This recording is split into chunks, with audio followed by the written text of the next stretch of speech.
یہ دینا میں NLC کمپنی کا ایک کیمپ تھا، تو ان کو پروجیکٹ ملا یہ دینا سے لے کر کھاریاں تک روڈ کا۔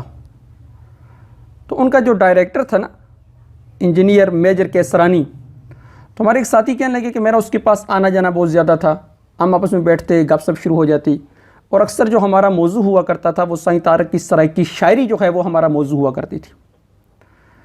اچھا، ایک دن کہتے ہیں میں اس کے پاس گیا تو میں نے اس سے کہا جی کہ آج اگر آپ مجھے عصر کے وقت اویلیبل ہوتے نا تو میں آپ کو ایسے درس قرآن کے اندر لے کر جاتا کہ آپ کو مزہ آ جاتا۔ تو مجھے کہنے لگے جی کہ اگر آپ میرے ساتھ جائیں اور میں آپ کو ایسی جگہ لے کر جاؤں نا تو آپ میرے کمرے کو آگ لگا دیں۔ کہتے ہیں جب اس نے یہ بات کہی تو میرا ماتھا ٹھنکا اور مجھے قادیانیت کی بو آنے لگی کہ شاید کوئی گڑبڑ ہے ایسے۔ تو میں نے کہا جی آپ مجھے زیادہ سے زیادہ کہاں لے جاتے؟ ربوہ لے جاتے، اور کہاں لے کر جانا تھا؟ تو جب میں نے اتنی بات کی تو ہماری بات وہ اس وقت تو ختم ہو گئی۔ چند دن کے بعد وہ مجھے کہنے لگا جی آپ قادیانیوں کو کیا سمجھتے ہیں؟ تو میں نے کہا کہ میں قادیانیوں کو اسلام کی روح سے بھی کافر سمجھتا ہوں اور آئین پاکستان کی روح سے بھی کافر سمجھتا ہوں۔ تو مجھے کہنے لگا جی آپ نے قادیانیت کا مطالعہ کیا ہے یا مولویوں کے کہنے پر ان کی تکفیر کر رہے ہیں؟ تو میں نے کہا جی میں نے قادیانیت کا مطالعہ تو نہیں کیا، میں اپنی غلطی کا اعتراف کرتا ہوں کہ میں نے واقعتاً قادیانیت کا مطالعہ نہیں کیا، لیکن مولویوں نے جو اس فن کے امام ہیں، انبیاء کے علوم کے وارث ہیں، انہوں نے باقاعدہ اسمبلی کے اندر بحث کر کے ان کے کفر کو ثابت کیا ہے اور آئین پاکستان کی روح سے اب وہ کافر ہیں۔ تو کہا جی یہ مولویوں کی باتیں ہیں، مولویوں کا کام ہے تکفیر کرنا، لڑانا جھگڑانا، آپس میں لڑائی جھگڑے کروانا، یہ تو مولویوں کا کام ہے، ان کی روٹی روزی کا مسئلہ ہے۔ وہی بات کی جو ہمارے مرزا صاحب کہتے ہیں انجینئر JLM کے، کہ جی مولویوں کا تو کام ہے تکفیر کرنا، آپ مولویوں کے پیچھے کیوں لگتے ہیں؟ میں آپ کو کتابوں کے ساتھ جوڑ رہا ہوں، آپ مجھے یہ بتائیں کتابوں کے ساتھ آپ جوڑ رہے ہیں یا سلف صالحین نے ہمیں پہلے سے کتابوں کے ساتھ جوڑ دیا ہے؟ یہ بخاری شریف کس نے لکھ کر دی؟ مسلم کس نے لکھ کر دی؟ فقہ کے مسائل کس نے لکھ کر دیے؟ فقہ کی کتابیں کس نے لکھ کر دی؟ حدیث کی کتابیں کس نے لکھ کر دی؟ یہ لکھ کر کتابیں ہمارے حوالے کس نے کی؟ اس سلف صالحین نے کی نا۔ تو اس نے کون سا نیا کام کیا؟ اس نے اس میں سے اپنی مرضی کے مسائل نکال کر علماء پر، سلف صالحین پر صرف طعن و تشنیع کی ہے۔ اس انجینئر نے بھی یہی بات کہی کہ آپ مولویوں کے پیچھے لگ کر قادیانیوں کی تکفیر کر رہے ہیں، آپ کو چاہیے تھا خود مطالعہ کرتے قادیانیت کا۔ اور یہ بھی یہی کہتا ہے کہ آپ مولویوں کے پیچھے لگ رہے ہیں، آپ کو خود قرآن و حدیث کا مطالعہ کرنا چاہیے، پھر اس سے جو سمجھ آ جائے بس اس پر عمل کر لیں۔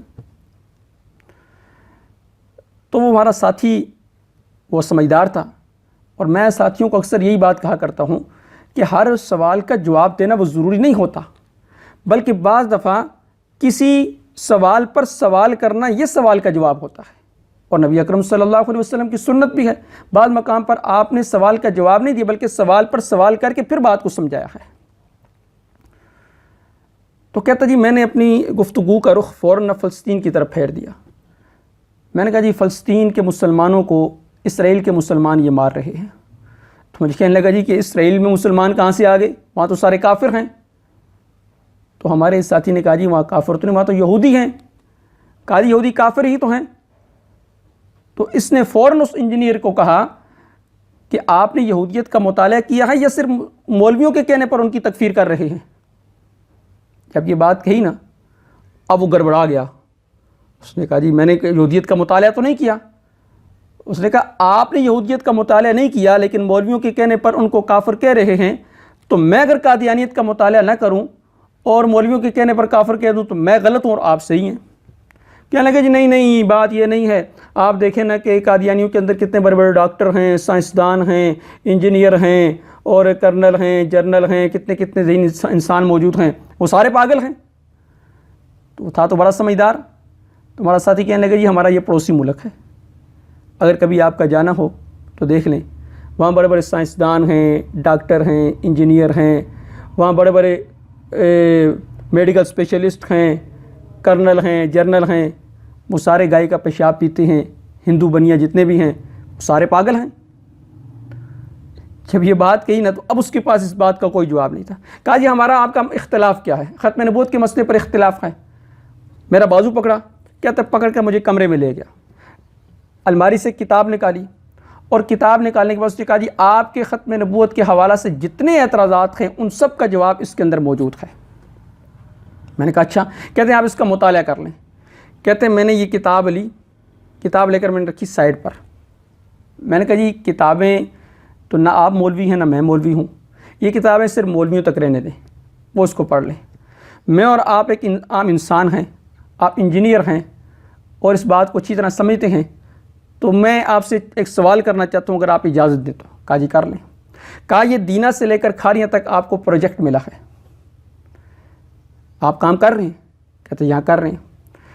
کہا ایک دن کمپنی یہ کہتی ہے کہ اب آپ کی جگہ کسی نئے میجر کا یا کسی نئے ڈائریکٹر کا تقرر ہم کر رہے ہیں اور آپ کو یہاں سے ہم نکال رہے ہیں، یہاں سے تبدیل کر کے کسی اور جگہ بھیج رہے ہیں۔ اب آپ کو تبدیل کرنے کی دو ہی وجوہات ہو سکتی ہیں۔ ایک وجہ تو یہ ہے کہ جو آنے والا بندہ ہے وہ آپ سے زیادہ قابل ہے۔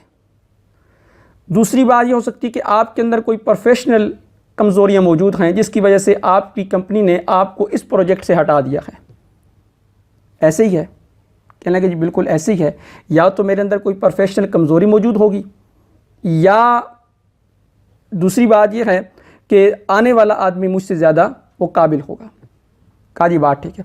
کہتے میں نے قلم لیا، کاغذ لیا، ایک طرف لکھا محمد رسول اللہ صلی اللہ علیہ وسلم، دوسری طرف لکھا قادیانی۔ میں نے کہا جی اسلام ایک پروجیکٹ ہے، اس پروجیکٹ کو چلانے کے لیے اللہ رب العزت نے محمد مصطفیٰ صلی اللہ علیہ وسلم کو بھیجا۔ اب یہ لکھا ہوا ہے محمد مصطفیٰ صلی اللہ علیہ وسلم اور یہ لکھا ہوا ہے غلام محمد قادیانی۔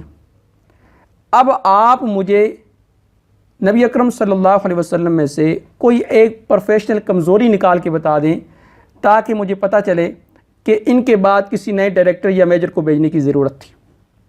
میں نے اس کے ہاتھ میں قلم دے دیا، وہ قلم لے کے کافی دیر سوچتا رہا، اسے کچھ نہ ملا۔ میں نے کہا جی اچھا چلیں، آپ کو پروفیشنل کمزوری کوئی نہیں ملی تو شکل و صورت کے اعتبار سے ہی کوئی معاذ اللہ کوئی کمزوری نکال کے بتا دیں جس میں قادیانی جو غلام احمد قادیانی ملعون ہے وہ نبی اکرم صلی اللہ علیہ وسلم سے بہتر ہو، کوئی ایک کمزوری نکال کے بتا دیں۔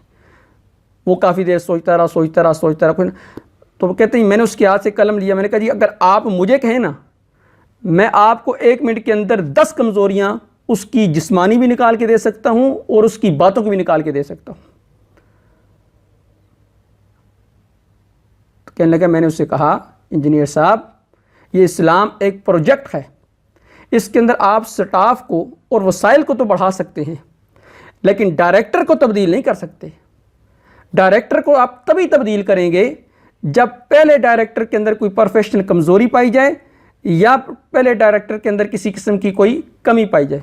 اللہ رب العزت محمد مصطفیٰ صلی اللہ علیہ وسلم کو ہر اعتبار سے کامل بنا کر اس کائنات کے اندر بھیجا ہے اور انبیاء کا امام بنا کر بھیجا ہے۔